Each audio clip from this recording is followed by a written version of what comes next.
కథలెన్నో చెప్పారు, కవితల్ని రాశారు, కాలాలు దాటారు, యుద్ధాలు చేశారు. ప్రేమలో తప్పు లేదు, ప్రేమలో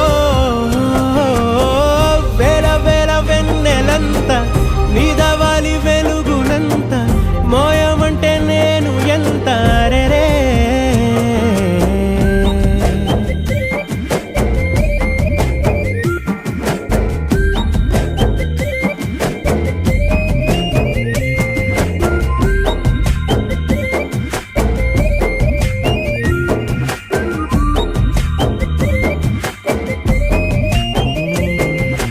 ఆకాశం తాకాలి అని ఉందా, నాతో రా చూపిస్తా.